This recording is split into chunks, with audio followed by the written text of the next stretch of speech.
It's decision time on Brexit. Will Theresa May's deal be done? Is there a better way to leave the EU? Or should we stop the whole thing with another referendum? As we approach one of the biggest moments in British modern history, welcome to the Real Brexit Debate.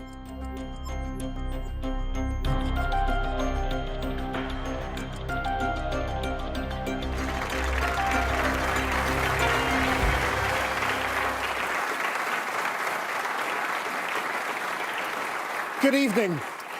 Theresa May and Jeremy Corbyn claimed they wanted a TV debate, then couldn't agree on who else should be allowed to take part. But on Tuesday, the British Parliament faces one of its most important decisions since the Second World War, whether to go ahead with Theresa May's Brexit deal or do something else. So tonight, Channel 4 is staging the debate we believe the British public deserves. And we've distilled the different options into four main positions with four senior politicians to argue for them. Supporting Theresa May's plan, the Conservative Deputy Chairman James Cleverly, who voted for Brexit. For Labour's alternative plan, the Shadow Trade Secretary Barry Gardiner, who voted Remain.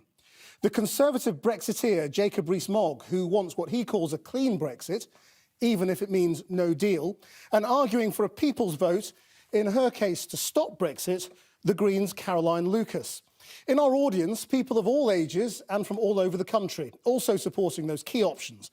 Before we hear from the politicians, let's hear a little from them. Hello. Hello. Where do you stand in this debate and what are you hoping for tonight? Well, Leavers reject Theresa May's deal and her treasonous behaviour. She is ceding control instead of taking back control. And how dare she abandon the rights of the citizens of Northern Ireland? OK, well, treasonous is very strong language. How about you? Hi, I'm hoping for a Labour-negotiated Brexit deal that protects workers' rights, that protects environmental standards, and failing to secure a general election, I think a people's vote should be on the table, but used only as a last resort. Sounds like a Labour position. Perhaps, yeah. OK, all right, thank you. How about you? Every single version of Brexit is going to leave the UK less well off. And when the NHS is struggling to recruit skilled workers, I do not agree that ending freedom of movement is something to celebrate, especially when it also reduces our own opportunities. And finally, it is not a pretty idea to threaten our friends and neighbours with food shortages and bankruptcy. All right, thank you. And you? Yes, look, this deal was always going to have to be a compromise. I think the EU made it very plain from the outset that we weren't going to be able to achieve all the things that we asked for. But what we have on the table is a viable, defensible deal that gives confidence to business. We have a glide path of 21 months, a transition period for people and businesses to adapt. And I think we need to back ourselves as a nation. I think we've lost a little bit of confidence over the last several years. I think we need to have a little bit of bravery. We need to have more leadership from Parliament. Okay. And we need to move forward. Thank you very much indeed. Now, if you are tweeting through this debate, we're using the hashtag C4Brexit. Now, it's almost 900 days since the UK voted to leave the European Union and just over 100 days until the deadline MPs have to decide how and if it goes ahead. So we want to cut through the chaos and achieve some clarity around the options. Tonight, each of our guests will lay out their vision for what to do in a brief statement before we debate their plans in turn. First, with the government's deal, the Conservative Deputy Chairman, James Cleverly. I've always believed that Britain's future would be better outside the EU. That's why I campaigned for Brexit and was delighted when Britain voted to leave. Our deal delivers on what people voted for. It takes back control of our money, our borders, our laws. It means we can get on with Brexit and give more time to focus on other important issues like the NHS. Now, you're going to hear three people who oppose the deal. They all want different things. They cannot all be right. The only thing we know for sure is that rejecting this deal means damaging uncertainty. And as a Brexiteer, the thing that worries me the most is the real risk we do not leave the EU at all. That's not a risk we need, so let's get on with it, back the deal, and leave the EU in March next year. Jacob Rees-Mogg, tell James Cleverly why he's wrong. Well, the problem with the deal is it doesn't do what the Prime Minister said. She said we'd leave the customs union. The backstop leaves us in, according to the Attorney General, potentially forever. Said we'd be out of the European Court of Justice. Article 174 says that the European Court of Justice's rulings will be authoritative in this country. The Prime Minister said there would be no border between Northern Ireland and Great Britain. There are 68 pages of regulations that will apply in Northern Ireland that will not apply in Great Britain. Prime Minister's deal does not deliver on her promises and therefore does not deliver Brexit. Well, I campaigned during the referendum, Jacob, as did you, on the same side of this referendum. And I remember what the campaign promises were. The promise was to repatriate our laws so that British parliamentarians like us would make laws for the UK. Repatriate our money so we could spend it on our priorities like the NHS, and also take back control of our borders. Those were the explicit promises during the referendum campaign. This deal delivers on those promises. During that referendum campaign, there was very, very little conversation about customs union. This delivers on what people voted for and gives us a route map whereby we can set our own international trade policy, which is one of my personal passions, and it does so whilst protecting the integrity of the United Kingdom. It is not perfect. I'm not claiming it's perfect, but it's there, it's on the table, and it gets us out on the 29th. Barry Gardner. James, you're saying that it protects our money, our laws, and our borders. On money, your own Treasury projections say that it would be 4% worse off for GDP than if we didn't do it. We've got 14 million people in this country that the UN says are living in relative poverty. And that's what's going to happen to our money. On laws, your own science minister left the government saying, we have no voice, we have no veto, and we have no vote. And when it comes to borders, your deal, as Jacob has just said, would create a new border down the Irish Sea. On money, laws, and borders, you've completely flunked it. Well,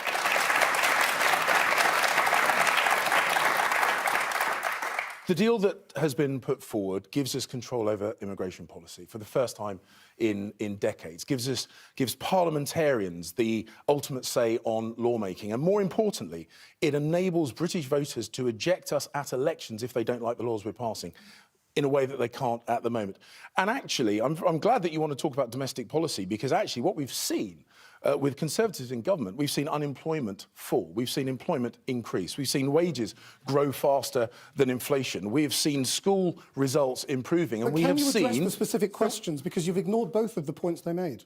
No, I don't agree at all. The point I'm making is that this plan delivers on the promises made in the referendum, allows us to get on with the domestic priorities. But Barry, the criticism from you, I think, is a bit rich. Because Well, actually, there were criticisms for your own science minister and your own Treasury. All over the place. Labour's plan is all We'll come to over. Labour's plan in due course. Caroline Lucas. Well, I do think it's a bit rich of James to say this is about, delivering on the promises of Brexit, because one of the biggest promises of Brexit was about taking back control.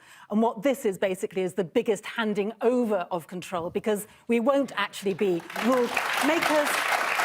We will be rule takers. We'll be sitting outside the EU negotiators, begging them to listen to us when it comes to the negotiations going forward. So we're certainly not taking back control. We're certainly not getting the exact same benefits either. We are losing access, the best possible access, by being part of the single market with our biggest trading neighbour.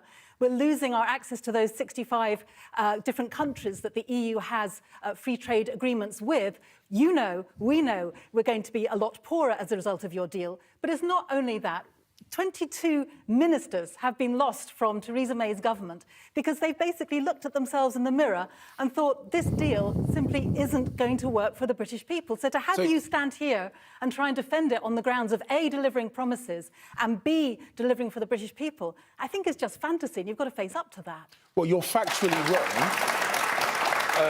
You're factually wrong. Indeed, Barry referenced the Treasury forecast. The Treasury forecasts all predict economic growth. They are designed to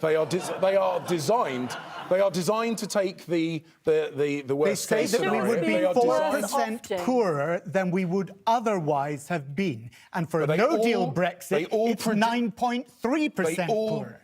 Answer this. Do they or do they not all project economic growth? All of them project economic growth. Thank you. That's the point I'm making. But they say we'll be James. poorer than we otherwise would have been. Exactly. The point is, James, that if you're delivering something that is going to make the country poorer than it would otherwise be, then you have to have a very good reason Then why did you for vote doing for the that. referendum? If you think this was such a bad idea, you voted for the referendum.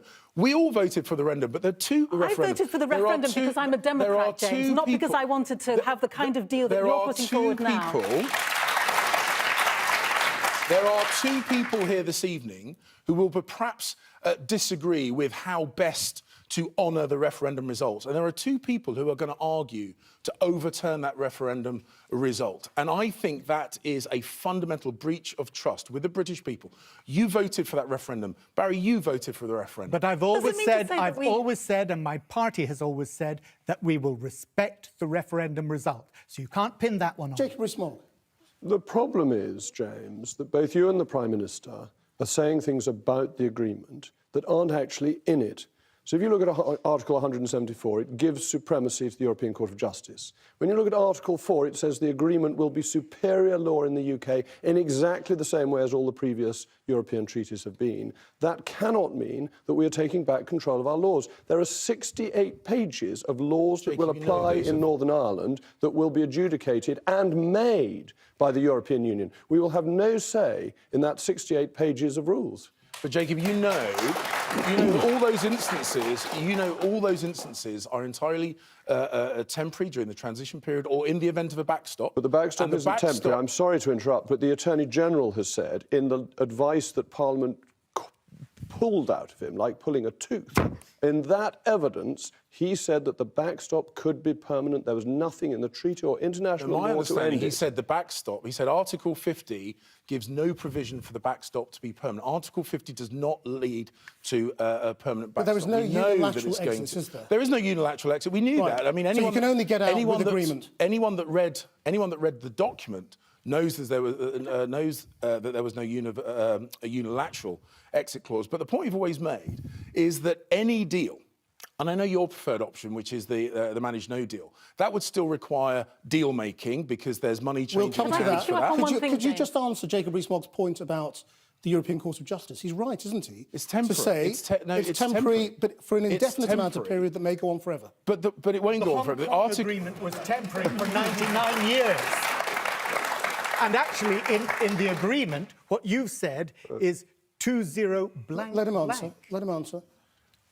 The Article 50 does not allow the backstop to be permanent. It's written there, and actually, if people are saying they want absolute legal certainty, well, actually, that's just not how negotiated positions work. And if we dig our heels in over this, if we are saying basically that we won't enter any agreements where there is political uncertainty, then frankly, we're not going to be able to do trade agreements. We're not going to be able to do trade agreements with anyone else around the world because they all require that degree of flexibility and adaptability. James, I really struggle to see how you can say, as you did a bit earlier, that this deal is about delivering certainty, because we know that that political declaration is just a big black hole. It's a huge jump into the dark. There's nothing there that gives you any clarity at all about what we're voting for. So essentially, you're asking the British people to go for a blindfold Brexit to try and trust you when we've got no real reason. Caroline, you know full well that the EU cannot enter into any binding agreement with a member state. So we have to leave before we can sign any kind of agreement. That is just the way the EU works. And if we're going to negotiate a deal, if you're suggesting, Barry, please, if you're suggesting that we should leave with no deal, that's an interesting point. You know very well that's not what I'm suggesting. I'm suggesting that we should be voting. Time is up. Time is up. Now the case for Labour's alternative plan for Brexit and closer ties to Europe from Barry Gardner. Our country's divided. What both Jacob and Caroline have to explain is why they're happy to ignore the views of half their fellow citizens.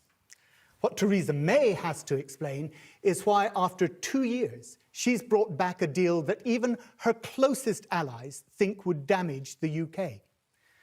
But our country is not just divided over Brexit. The Labour Party sees record levels of poverty, homelessness, food banks. And we know we need a deal that protects jobs and can heal the deeper divisions in our society. Labour would negotiate a permanent customs union, a strong single market deal that protects workers' rights and environmental standards. People voted to leave, but they voted for a better future. Only Labour can deliver that. Caroline Lucas. Well, where to start, really, because I'm afraid that so much of that was in fantasy land. The idea we're going to be able to get a better Brexit we know that there isn't a better Brexit out there, and this is the one that's on the table. And the idea that we're going to get all of the benefits of the single market without actually being in it is for the birds. You can't just keep talking about this kind of strong relationship and hope that we're going to not notice that you've got to be in it to be part of it. So I think part of the problem with your position is that it's just not based in the reality and you're not being level with the British public. But second, you talked about poverty, and I agree with you so much about that. But the idea that you would support a Brexit that is going to make this country poorer, your constituents and my constituents poorer, completely baffles me. So I really don't understand that. And just one last point about the fact that, really, Barry, Brexit is a project of the right, for the right, by the right. Right, and Barry why Gardiner. Labour is supporting that, I don't know.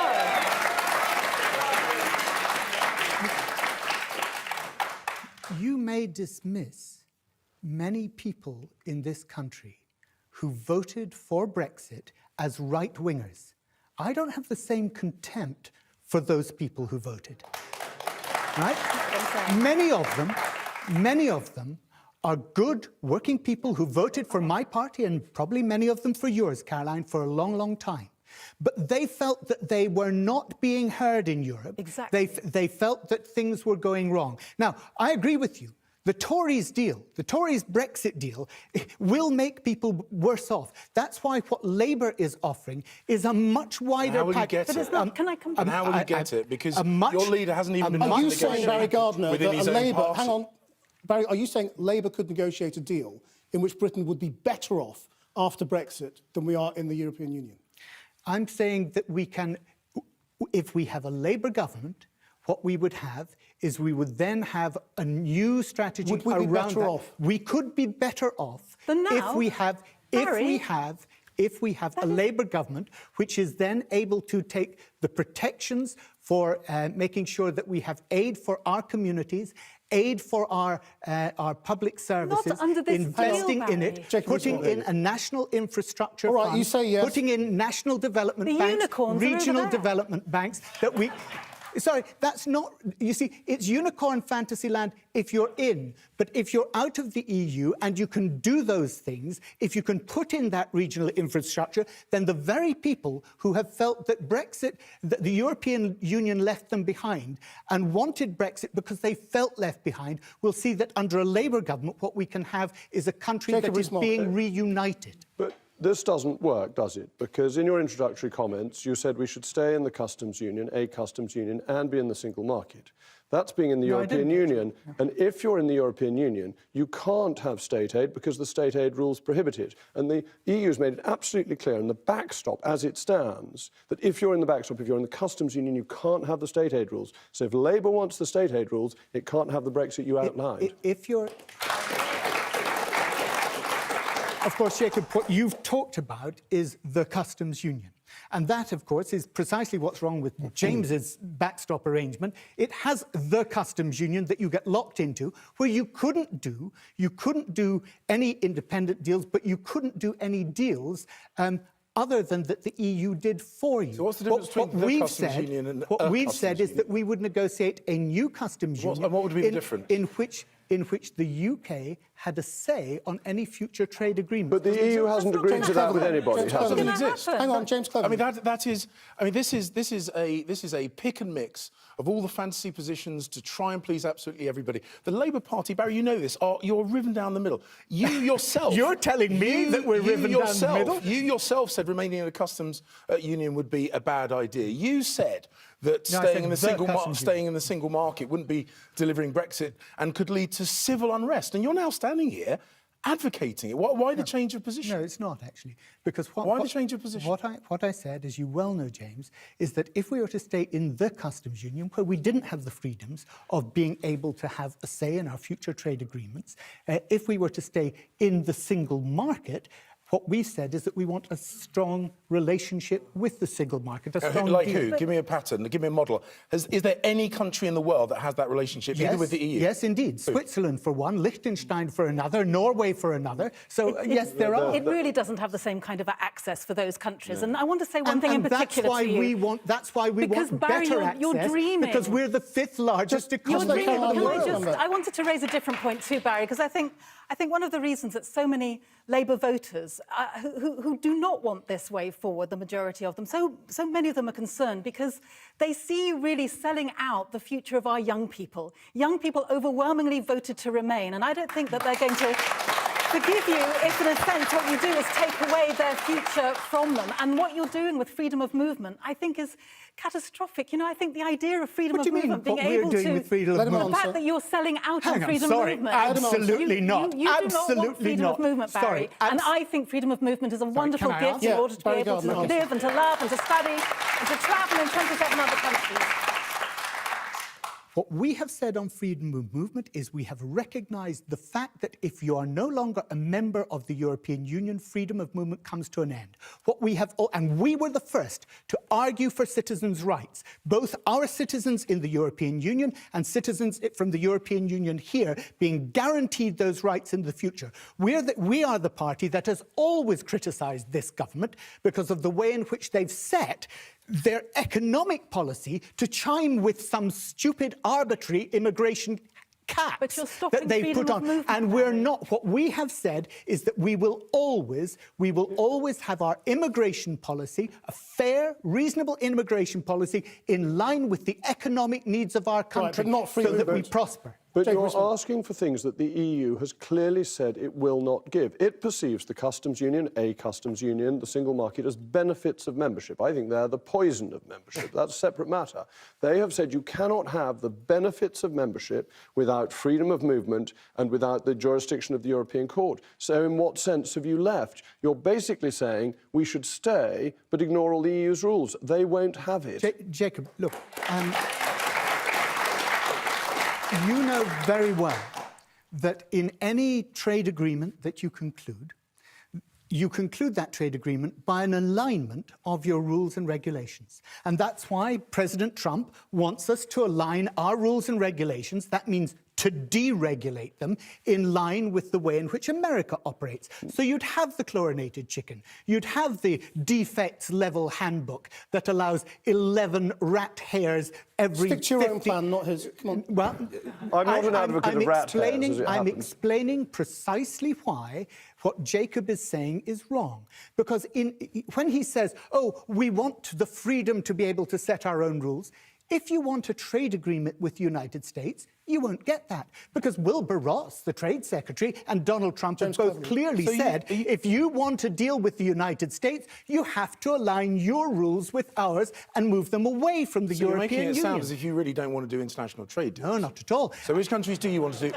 Which countries do you want to do international trade deals I want to do international trade deals with the 70 countries that we already have international trade deals through the European Union. You don't want to leave? Why don't you just be honest? Why don't you just be honest and say the Labour Party's position is you don't want to... I would respect you more if you just came out with it and said the Labour Party don't... Caroline would respect you a lot more as well. James, just be honest. You don't want to leave. I'm pointing out to you that it is your deal, that has ruled out, that has endangered those 40 trade agreements with those 70 countries. Right? It's your deal that's done that, and a no-deal scenario would make it even worse. Of course we want new deals, but we believe that actually being part of a 500 million strong consumer market gives us much more clout in those trade deals. Unless you're a member of There are two things. You've got to be Time's up, everybody. In trade, size matters, I'm afraid James. Now, Conservative MP Jacob Rees-Mogg puts forward his argument.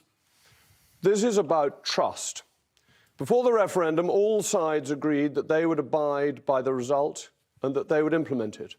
This evening, of the four politicians here, I'm the only one who wants to stick with what was voted for.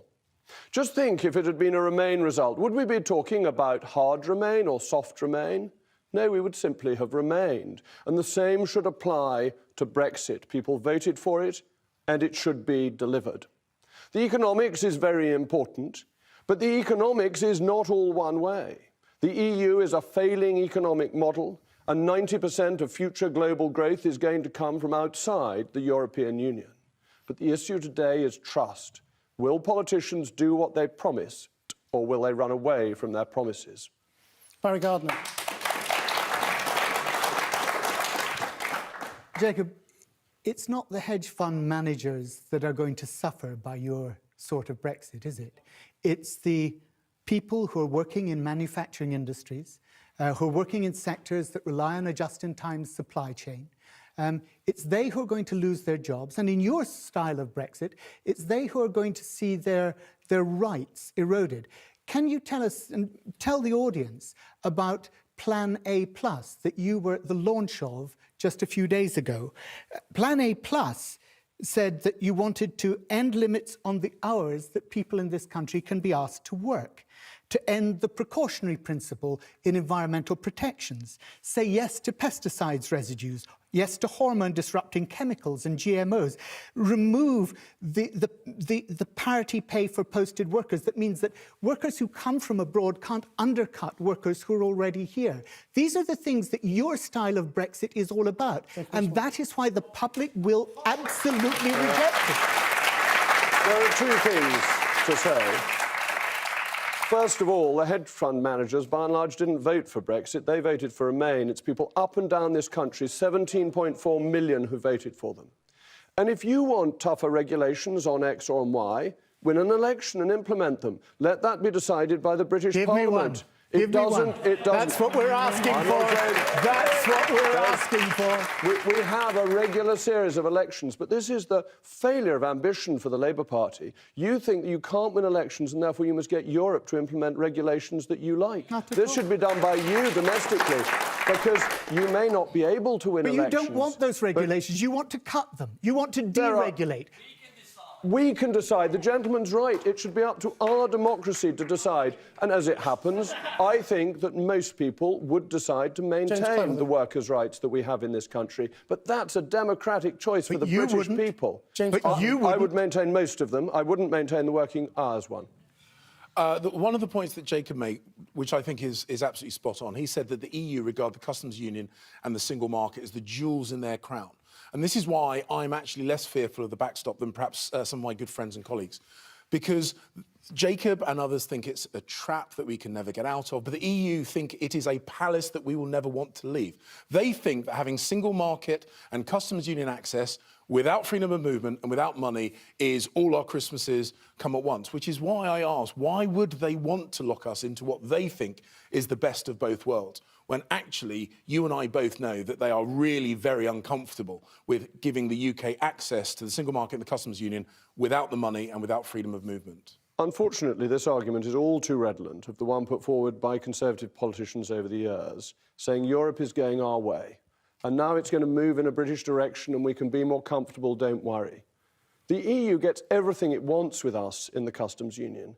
It can arrange our trade negotiations. It can set our tax rates. And no representation without taxation, taxation without representation, an important principle. And that is broken in this agreement because the EU can set minimum tax rates for this country. That's very good for them. It protects their inefficient businesses. How many and tax stops rates us. has the EU set for this country? The EU will have the ability to set VAT regulations and tariff regulations. Well, it sets hundreds. There are tens of thousands of customs tariff rates of an individual kind that's set at an EU level that would be maintained if we were in the customs union. So it's a really serious point. But it was also minimum VAT rates would maintain being set by the European Union on domestic fuel, on ladies' sanitary products, and so on. Caroline Lucas. I wanted to go back to something that you said, Jacob, right at the beginning. You were talking about trust and the betrayal of trust. I want to put it to you that that betrayal is going to be nothing compared to the betrayal that future generations are going to feel, younger generations, when they see what we're doing, what you're doing for their future. And if I could say this, you know, you've said that no deal is nothing to be afraid of, and I would put it to you that it's very easy for people who are insulated from some of the effects of no deal to be able to say that it's not anything to be afraid of. But, you know, this isn't a parlour game. This isn't some sort of debating society. These are real people's real lives, and people up and down this country are hugely concerned about the impacts of the kind of Brexit that you are championing, worse still, the kind of no deal that you would be perfectly happy to have. So how you can look the British people in the face, knowing that your Brexit is going to make them massively poorer. The point about whether or not people voted for this kind of Brexit, I want to raise that because The vote was a binary choice without being any ability to be clear about what kind of Brexit we're talking about. It's clear what kind of Remain we're talking about because that's been negotiated. We have it. We don't know what that kind of Brexit wants. You've got three different Brexits on offer here. How do we know which is the one people want? Dare I say, this is stunningly arrogant. The idea that the voters didn't know what they were doing, and therefore they should be made to do it again. They couldn't know because it hadn't been negotiated. May I get a word in edgeways, please?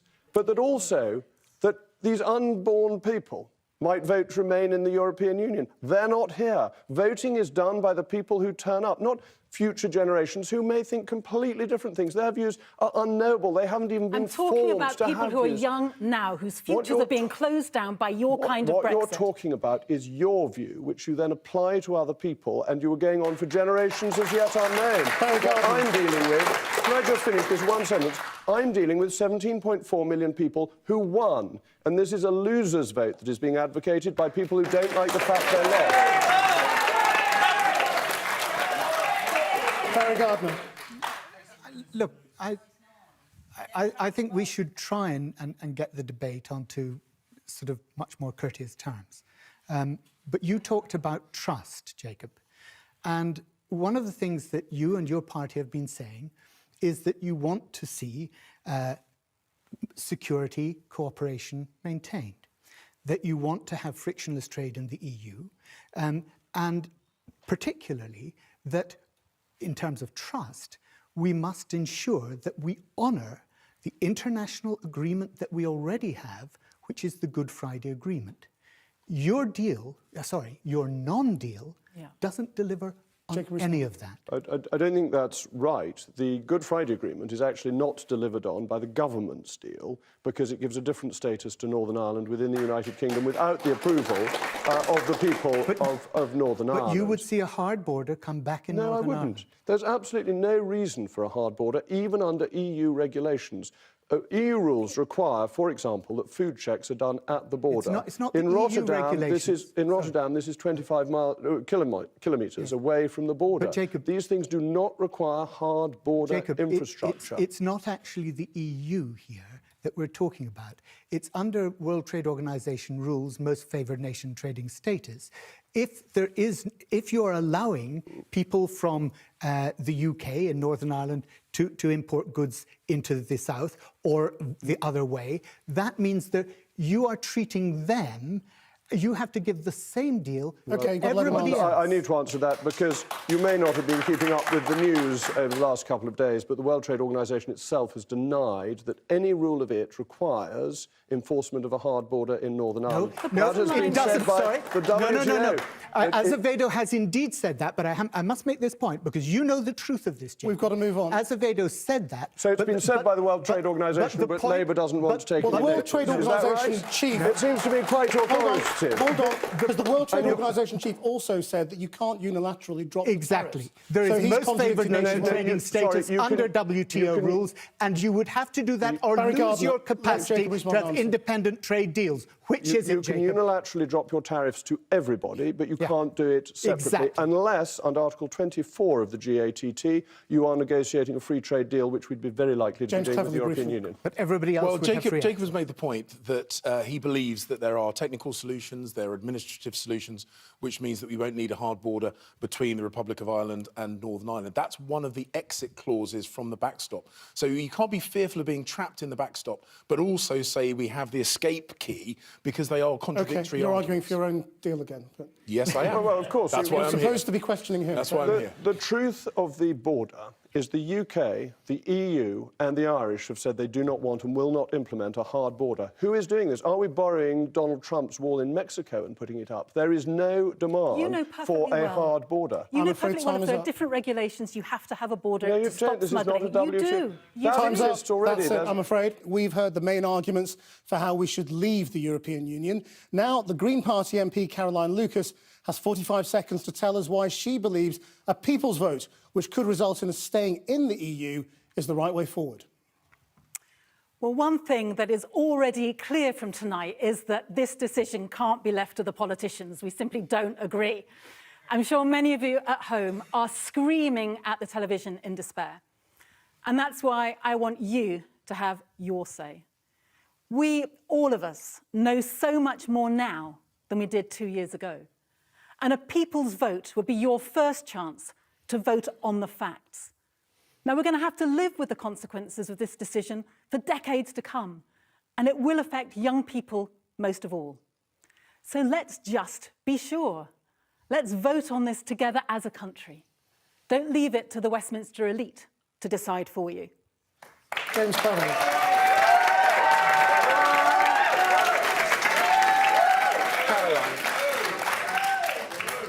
Caroline, there's a number of people from a number of parties that are passionate for this second referendum, or if you prefer, people's vote. Have you agreed amongst yourselves what the question in that second referendum would actually be? It's going to be for Parliament and the Electoral Commission to absolutely finalise it, but I'll be very... said couldn't make I will decisions. we're finalising what the question should be. The question should certainly have the option to remain on it, because we know that's what most people actually want in the country. Is that universally accepted?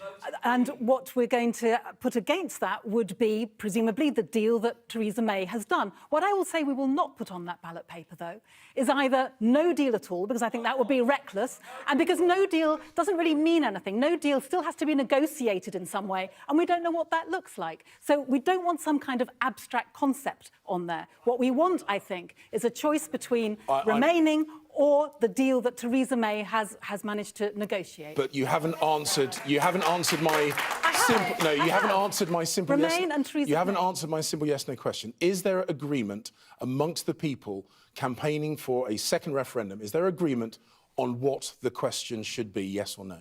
There's certainly no disagreement. We haven't won the people's view yet. We haven't won the people's vote yet. But there's absolute agreement that there should be Remain and Theresa May's deal. And the point is, I want to talk about why people are saying that, somehow this has already been voted on already. It hasn't.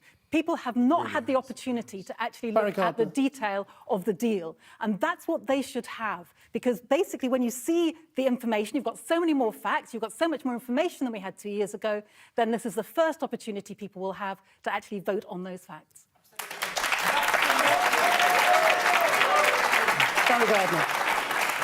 Caroline, what I don't understand about your position is this.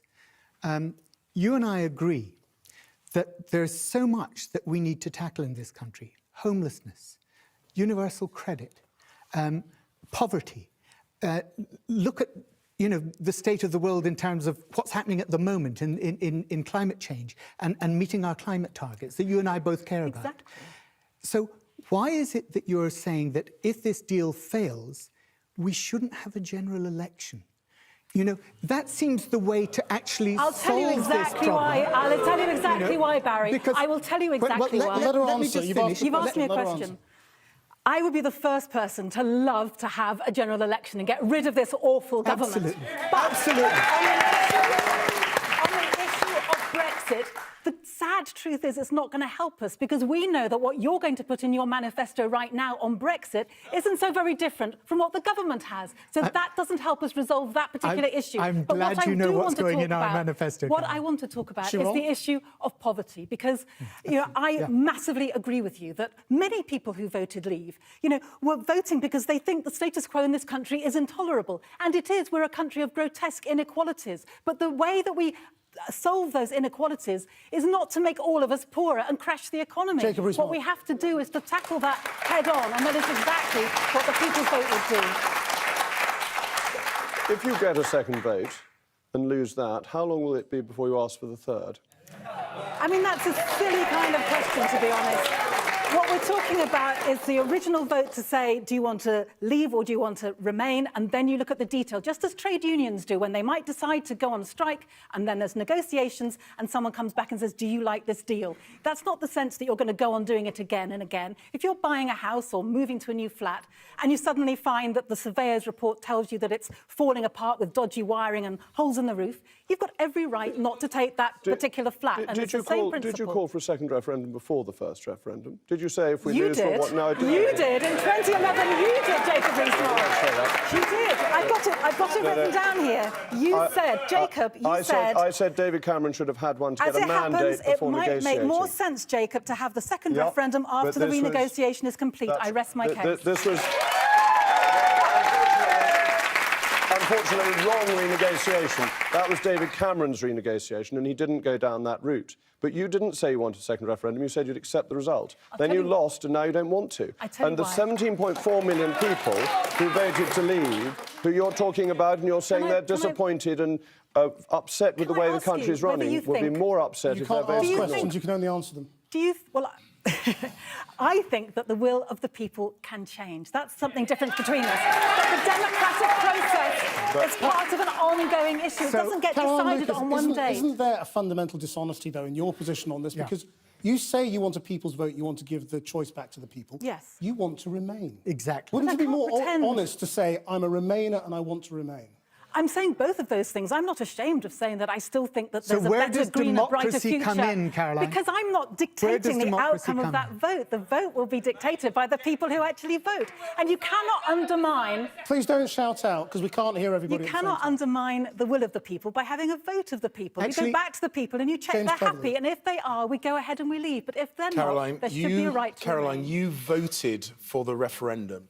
We collectively, in fact, everybody did on the panel here today. We said we would implement the result. We decided that on this issue, in this instance, we would have direct democracy rather than the representative democracy we normally have. But now you don't get the answer that you wanted. You're saying, you foolish, foolish people, you didn't understand the question. Keep redoing your homework until you get it right. I think that is a massive betrayal of trust. If that is what I were saying, I would agree with you, but I'm not. I'm saying that 2 years ago, we didn't have an element of the kind of information we have now. We were being told there was going to be the £350 million for the NHS every week on the side of the bus. And that was wrong. That was wrong. It's 394 million and we were a going week. to... Yes, but it's not going back to the NHS, is it? If we were told that people from Turkey were about to join any second, we were told that we were going to go to sunlit uplands. That is not the case. We are now clear that people are going to be poorer. People did not vote 2 years ago to be poorer. So why are you so scared of going back to check that they're happy with your deal? If you're so sure that your deal is the right one, then people will vote for it again. But if they're not, then they should have the right to have that say. Harry Gardner.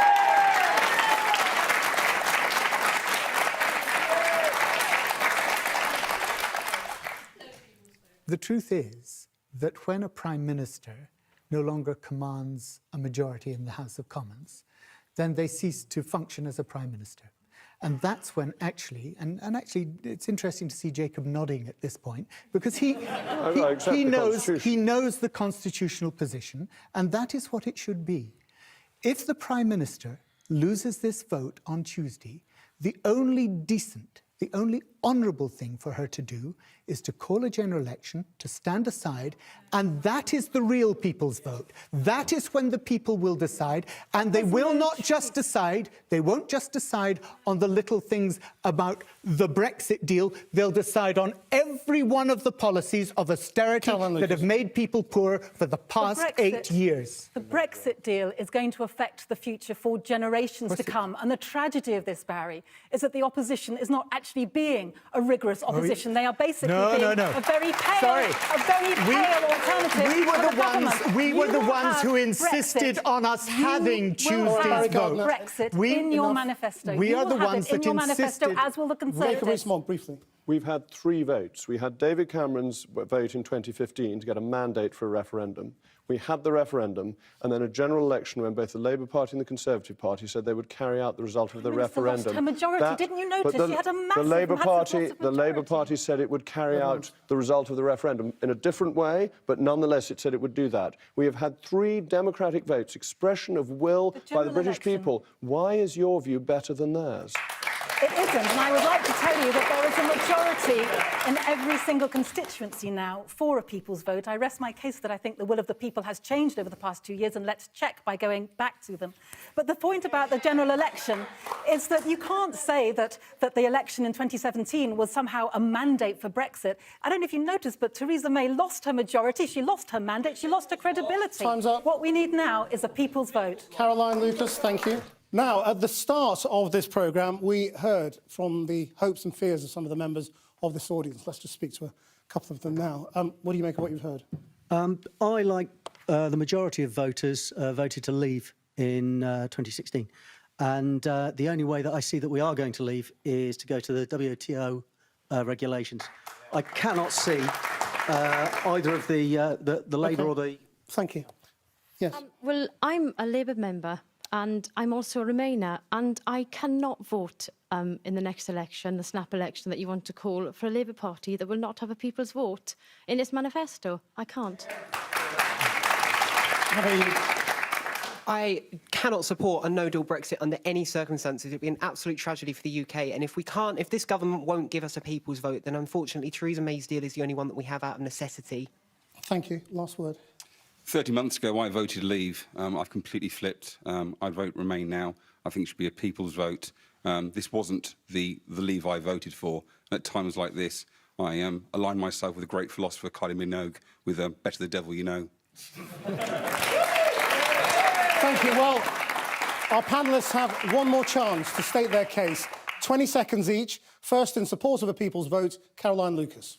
Well, the gentleman in the front row there just summed it up, really, that people can change their minds and people have changed their minds. So why don't we just go back and check that they're still happy with this? You know, it's really clear. You've just seen it for the last hour. We are completely split on this. The country is split on this. So if people there back at home feel that they didn't have the information they would have liked 2 years ago, then have a people's vote now and have your say.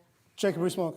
This is all about trust. Across Europe, politicians are distrusted. There are riots in France and troubles in Italy.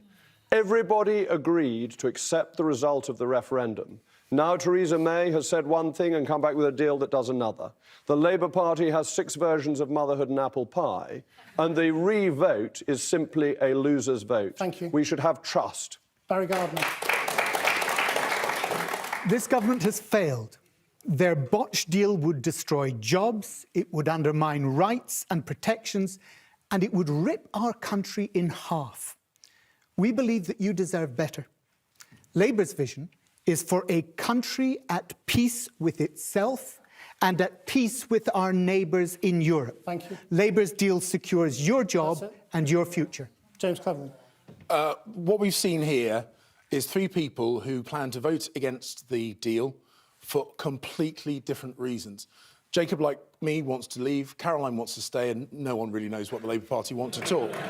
They cannot all be right, and I am not going to risk something I've worked so hard for so long. 29th of March, we get to leave. Let's just take the deal and get out. That's it. My thanks to the politicians who did accept the invitation and to our studio audience. Why couldn't Theresa May and Jeremy Corbyn have come? On Tuesday night, a special 2-hour edition of Channel 4 News will cover the big Brexit vote as it happens between 7 and 9 o'clock. An extraordinary night of political turmoil determining all of our futures. Thanks for watching. A very good night.